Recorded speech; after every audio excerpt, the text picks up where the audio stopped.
आदरणीय साथियों, पहलगाम के आतंकी हमले के बाद हमारी वीर सेना ने जिस प्रकार साहस और संकल्प के साथ दुश्मनों का मुंहतोड़ जवाब दिया,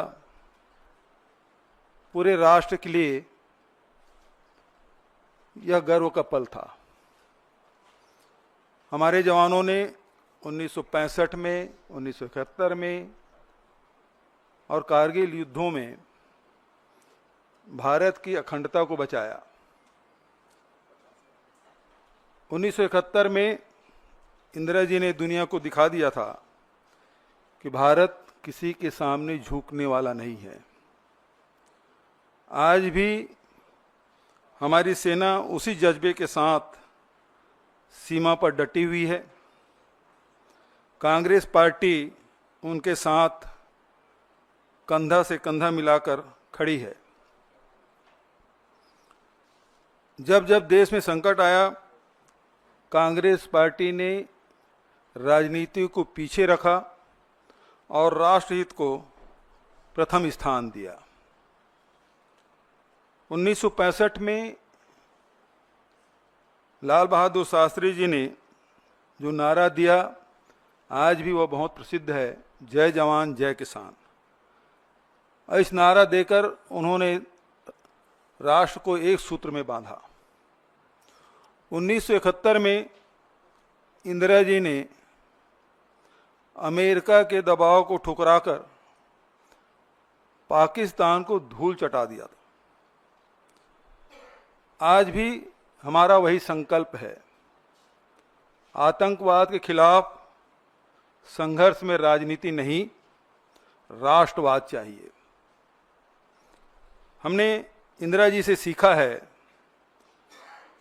दुश्मन से बातचीत की मेज पर जब बैठें तो कमजोरी नहीं, ताकत दिखाएं। 1971 में 93,000 पाक सैनिकों को घुटने टिकाए, लेकिन कभी भी दुनिया के सामने झुके नहीं। आज सरकार से पूछिए, क्या अमेरिका के दबाव में हमने अपनी नीति बदल दी? इस संकट की घड़ी में कांग्रेस ने सभी राजनीतिक कार्यक्रम रद्द किए। संविधान बचाओ रैली जैसे महत्वपूर्ण आयोजन को स्थगित किया गया ताकि देश में एकजुटता का संदेश जाए। हमने जय हिंद यात्रा निकाली, जिससे सेना का मनोबल बढ़े और जनता के बीच जनता आतंकवाद के खिलाफ एकजुट हो। हमने सरकार से कहा, चाहे जितना बड़ा संकट आए, कांग्रेस आपके साथ है। जब पूरा देश सेना के साथ खड़ा था, भाजपा नेता ट्विटर पर यूपीए एनडीए की तुलना करके मुद्दे को राजनीतिक रंग देने में लगे थे। उनके नेता हमने सर्जिकल स्ट्राइक किया, कांग्रेस ने कुछ नहीं किया। जैसे ट्वीट करके सेना की बहादुरी को अपनी उपलब्धि बताने की कोशिश की। सवाल है, क्या सेना के बलिदान को चुनावी बयानबाजी में इस्तेमाल करना उचित है? एक भाजपा नेता ने ट्वीट किया, कांग्रेस के समय में आतंकवादियों को माफी मिलती थी, मोदी जी ने सीमा पर सबक सिखाया। यह झूठ है। हमने हमेशा आतंकवाद को कड़ाई से निपटाया, चाहे 71 की बात हो, चाहे 84 की बात हो, या अनेक उदाहरण दिए जा सकते हैं। हमने स्पष्ट संदेश दिया कि भारत की एकता से खिलवाड़ बर्दाश्त नहीं। कांग्रेस ने पूरे देश में जय हिंद यात्रा निकाली, जो सशस्त्र बलों के पराक्रम को सलाम और आतंकवाद पीड़ितों को श्रद्धांजलि देने की मुहिम। यह यात्रा सेना की वीरता को याद करते हुए समाज में मेलजोल और राष्ट्रीय एकता बढ़ाने का माध्यम भी बनी। दूसरी तरफ भाजपा एक राष्ट्र संकट वाली स्थिति में भी राजनीति करती रही। उसके बाद भी कांग्रेस पार्टी सरकार के साथ खड़ी रही, क्योंकि हम देश के हित की बात करते हैं। अब हम पारदर्शिता की मांग करते हैं। अमेरिकी राष्ट्रपति ने अचानक युद्ध विराम की घोषणा की। क्या भारत सरकार की कूटनीतिक नाकामी नहीं है? जनता जानने के हकदार हैं। क्या हमने तीसरे पक्ष के हस्तक्षेप को स्वीकार कर लिया? पाकिस्तान से वादे क्या लिए, ये भी हमें जानने का हक है। जनता जानना चाहती है। कांग्रेस की मांग मैं फिर से दोहरा देना चाहता हूं, जो राहुल जी और खड़गे जी ने पत्र लिखकर कहा कि संसद की विशेष सत्र बुलाई जाए और उसमें सभी दलों को बताएं कि युद्ध विराम की शर्तें क्या हैं। आज पूरे देश में जो घटनाक्रम घटी है, 22 अप्रैल से लेकर आज तक, जहां हमारे 26 लोगों की जान गई, पूरा देश उद्वेलित था कि आतंकवाद को समाप्त कर दिया जाए। और उस दिशा में कांग्रेस पार्टी ने भी समर्थन दिया। सरकार जो भी कदम उठाए, हम उनके साथ हैं।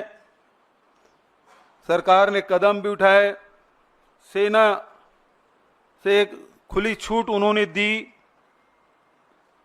और हमारे सेना ने आतंकी ठिकानों को नेस्त नाबूद किया।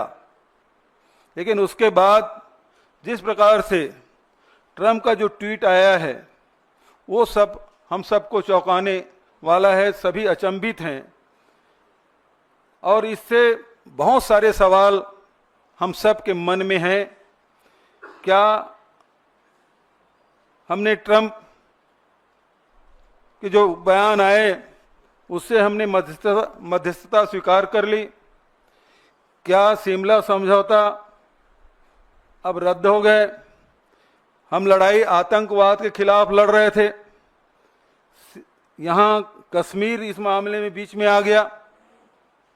ये बहुत सारे सवाल हैं और इसलिए कांग्रेस पार्टी ये मांग करती सरकार से ऑल पार्टी मीटिंग बुलाए और संसद के विशेष सत्र बुलाए जाए, ताकि स्थिति स्पष्ट हो सके। जनता जानना चाहती है और ये जो शंका के जो माहौल बना हुआ है, वो बादल छटना चाहिए कि सरकार ने क्या वर्षों से चली आ रही हमारी जो रणनीति है उसे बदल दिया गया है, ये जानना चाहती है। आप लोगों की तरफ से कोई सवाल हो तो सादर आमंत्रित।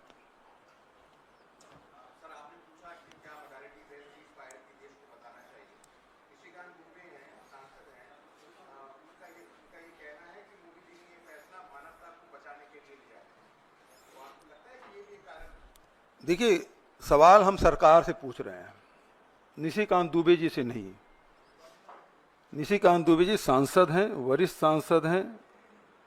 हो सकता है उनके ब्लू आई बॉय हो और उसके बहुत सारे जो बयान हैं जो चर्चित रहे हैं, जिस प्रकार से सुप्रीम कोर्ट के खिलाफ उन्होंने टिप्पणी की, वो सब जानते हैं और उसे किनारा कर लिया गया।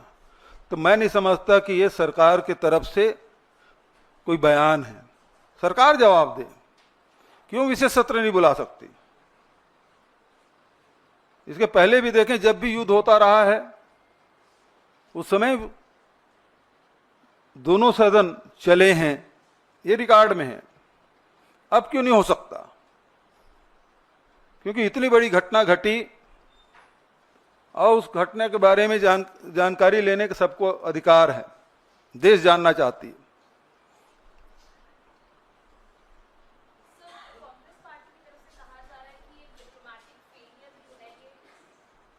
डिप्लोमेटिक फेलियर है सरकार का।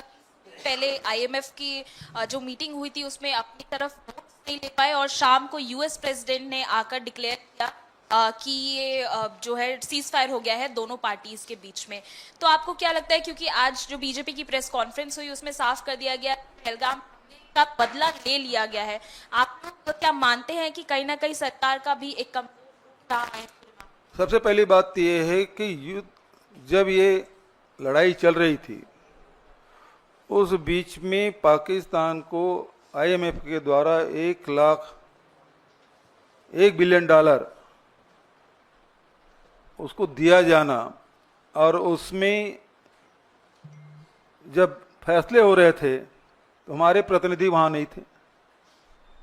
दूसरी बात यह है कि अमेरिका के राष्ट्रपति का ट्वीट पहले आता है और उसके बाद दोनों देशों के बयान आते हैं, तो निश्चित रूप से ये कूटनीतिक नाकामी है, इसको सरकार को मानना चाहिए।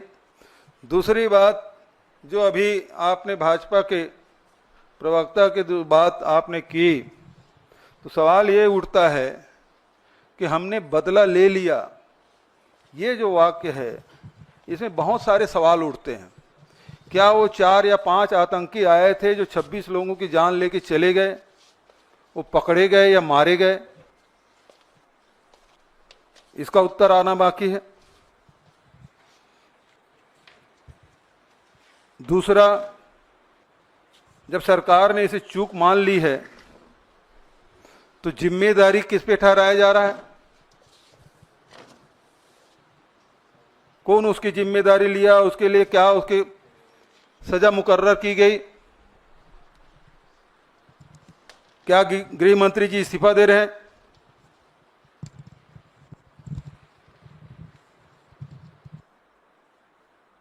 सवाल तो ये है, 26 लोगों की जान गई है और यदि इसमें इस प्रकार से कार्रवाई नहीं करेंगे तो निश्चित मान के चलिए कि आने वाले समय में भी इस प्रकार की घटना की यदि पुनरावृत्ति होती है तो किसी पर जिम्मेदारी नहीं ठहराया जाएगा। इसलिए बहुत जरूरी है कि सरकार बताए कि 4 आतंकवादी मारे गए या नहीं, पकड़े गए या नहीं, और ये जो चूक हुई है जब स्वीकार कर लिया है तो उसके लिए जिम्मेदार कौन है, उसे क्या सजा दी जा रही है?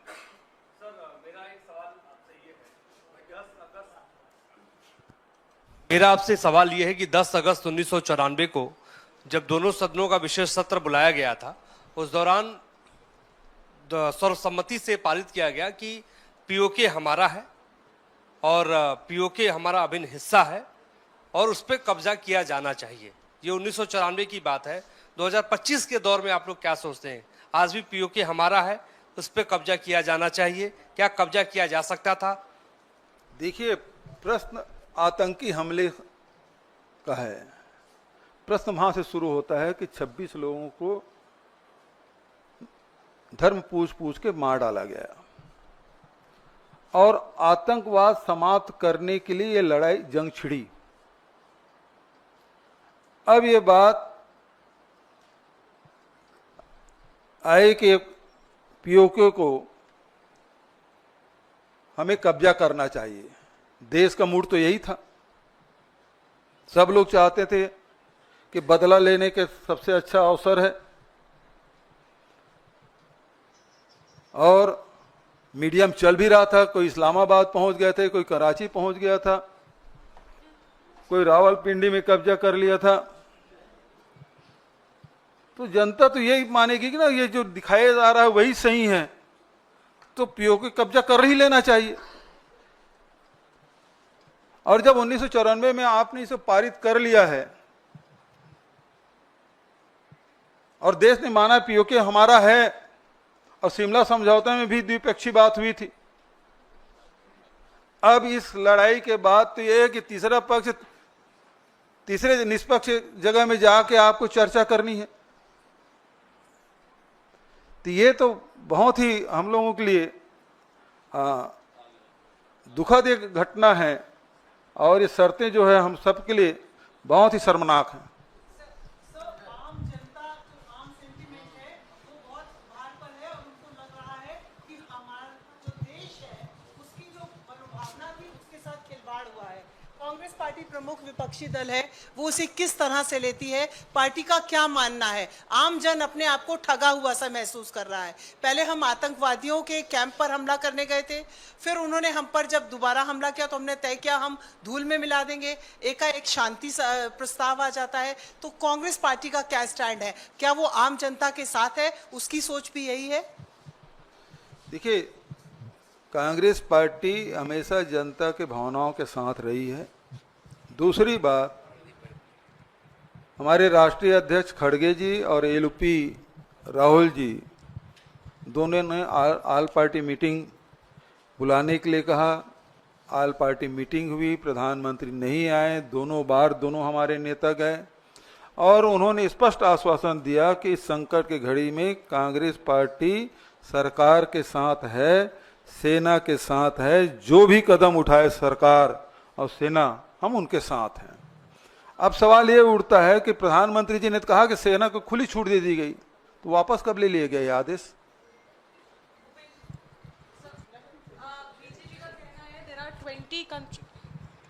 बीजेपी का कहना है कि 20 कंट्रीज जो है उन्होंने सपोर्ट किया है इंडिया को, लेकिन आईएमएफ का लोन तो दे दिया गया पाकिस्तान को। तो कहीं ना कहीं आपको लगता है हमारी फॉरेन पॉलिसी फेल हो गई इस बार? देखिए, एक बात स्पष्ट है कि आप इस लड़ाई में देखें, आपके समर्थन में कौन कौन देश आए। जो रूस हमेशा हमारे साथ खड़ा होता था हर संकट में, वो हमारे साथ नहीं दिखे। आज प्रधानमंत्री जी अमेरिका परस्त हो गए हैं, लेकिन अमेरिका ने उसका पहला बयान क्या था, उसको ध्यान में रखिएगा। तो आज हमारे साथ न पड़ोसी देश हमारे साथ हैं, न विश्व में हमारा कोई साथ देने वाला। स्पष्ट रूप से जब संकट आया तो खड़ा होने वाला कौन सा देश हुआ? जबकि नॉन अलाइनमेंट जब मूवमेंट चला, नेहरू जी से लेके इंदिरा जी और राजीव जी तक कितने देश हमारे साथ खड़े होते थे, और आज हमारे पड़ोसी देश भी हमारे साथ नहीं खड़ा हो रहा है। बघेल साहब इधर। अच्छा, मेरा सवाल ये है कि बीजेपी की भी बड़ी बैठक हुई है और उसमें ये कहा जा रहा है कि बीजेपी ने कहा है कि जैसे पाकिस्तान को धूल चटाया गया है, ये एक पूरा कैंपेन देश भर में चलाएगी बीजेपी और बताएगी लोगों को कैसे धूल चटाया गया, और कांग्रेस पार्टी के सारे सवालों का जवाब भी बीजेपी देगी। आप लोग भी कोई कैंपेन चलाएंगे क्या इस मसले को लेकर? देखिए, एक बात स्पष्ट है, कैंपेन चलाने की जरूरत नहीं है। आप विशेष सत्र बुला लीजिए ना, आल पार्टी मीटिंग बुला लीजिए ना, वहां उन सवालों को जवाब दे दीजिए। कैंपेन चलाने की क्या जरूरत है? एक मंच, दो ही मंच तो बात करें, आल पार्टी मीटिंग और संसद का विशेष सत्र, वहां बुला लीजिए, सारे सवालों के जवाब आ जाएंगे। सवाल से भाग क्यों रहे हैं? आल पार्टी मीटिंग की बैठक में प्रधानमंत्री दो बार नहीं आए, इसीलिए खड़गे जी ने कहा कि अब आल पार्टी मीटिंग होगी और यदि प्रधानमंत्री नहीं आए तो हम उसका बाइकाट करेंगे, हम नहीं जाएंगे उसमें। बघेल जी, भारत और पाकिस्तान के बीच युद्ध विराम एक तीसरे देश की मध्यस्थता के बाद हुई और इसकी औपचारिक घोषणा भी किसी तीसरे मुल्क के राष्ट्रपति ने की है। क्या आपको ये लगता है कि भारत सरकार के परंपरागत रूप से जो स्टैंड थे उसके साथ खिलवाड़ हुआ है और देश की जनता के भावनाओं के साथ विश्वासघात हुआ है? बिल्कुल, दोनों आपके दोनों सवाल में ही उसका उत्तर है कि हम वर्षों से जो हमारी जो विदेश नीति रही है उसमें बदलाव हुआ है, यही तो हम सवाल कर रहे हैं, क्या आपने बदल दिया है? दूसरा, देश की जनता के साथ के भावनाओं के साथ खिलवाड़ हुआ है, देश की जनता अचंभित है, ये कैसे हो गया? कि जो विश्व गुरु की बात होने की बात करते, विश्व गुरु को छोड़ दीजिए, उसके पहले भी आप देख लीजिए कि नेहरू जी से लेके इंदिरा जी और राजीव जी तक के जो नॉन अलाइनमेंट वाली बात एक ताकत के रूप में भारत को देखा जाता था, आज अमेरिका जो भी कहे हम सुनने और मानने के तैयार हैं। 1000 साल पुराना हमारी समस्या है कश्मीर, वो एक बार नहीं 2-2 बार बोल रहे हैं ट्रंप जी, लेकिन उसका प्रतिवाद भी हम नहीं कर पा रहे। हमारी स्थिति ये हो गई है, इतनी दयनीय स्थिति हमारी हो गई है।